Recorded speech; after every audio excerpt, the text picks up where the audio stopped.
xale yee koy wax waxuma ko nag samay wax Assane balaa ngay jàpp ne man la waaw kii di Lat Diop nag démb la ko juge bi doon déglu waaye tey nag ji ñu xëy daal gis nañ ci yenn kaay yi nee nañu daal dafa mel ni dañu setal kii di Lat Diop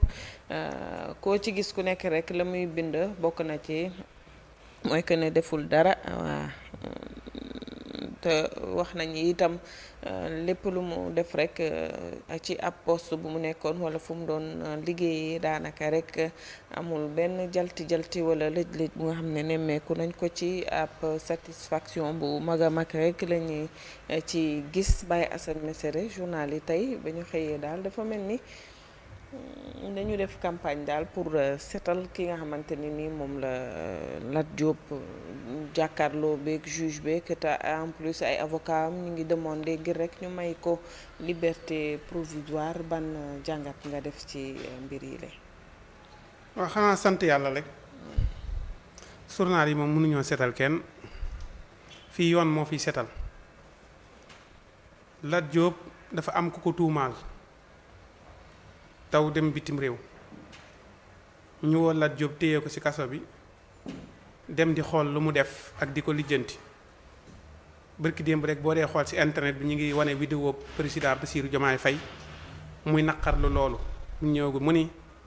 li fi war a jóge mooy jàpp nit ki tëj ko ba pare di wëri lu mu def wala jàpp nit ki tëj ko ba pare di xool naan lii la war a def ak lii la war a def ak yooyu loolu dafay war a deñ nit ki boo ne koo kirtim comme ni loi bi doxee fi mu toll nii boo ko jàppee rek war nga ne ko lii nga def àtte ko yaakaar naa ni loolu mi ngi ci internet bi kii nga xamante ni mooy Lat Diop nag dafa am ku ko tuumaal la ñu wax ku ko tuumaal ma nga bitim réew nangu wut a ñëw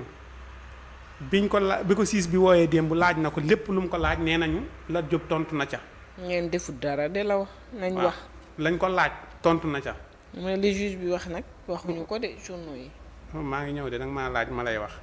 dama ni la nee nañu. siis bi jàkkaarloo nag Lat Diop lam ko laaj lépp Lat Diop tontu na ca ñun fekke wuñ ko ay avocat ma ko fekk te fii mboolem lu fi xew ku mu mën a doon ba ci Ousmane Sonko lépp luñ ko waxal ay avocat am ñooy génn ñu dénk leen micro avocat ya ne lii ak lii la ñu doyloo avocat ya kon nag fu mu mën a far ñun dañuy wax ci li nga xamante ni moo nekk ci penc mi ak li avocat yi wax ñun fekke wuñu àtte ba journaliste yi mënuñoo programme kenn mënuñoo far ak kenn avocat yi nee nañu kii nga xamante ni mooy Lat Diop jàkkaarloo na ak siis bi Lat Diop laaj nañ ko tontu na sa lañ ko laaj lépp Lat Diop nee na leen waa kii ma tuumaal ba tax ngeen téye ma ginnaaw munta ñëw fii ma toog mu toog da ngeen may bàyyim néggandiku ma dem sama kër toog man fii laa nekk sama kër a ngi fi sama njaboot a ngi fi maa ngi fi dem ma fenn moom saa bu ñëwee ma toog mu teg profit bu fekkee maa def ngeen dugal ma ci kaso bi bu fekkee defuma ngeen bàyyi ma ñibbi loolu la ay awakaam wax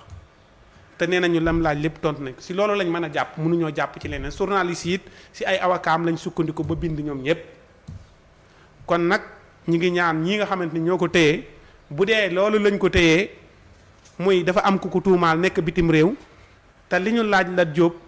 tontu na ca ba am na lu ñu ko sa doon tuumaal sax teggil nañ ko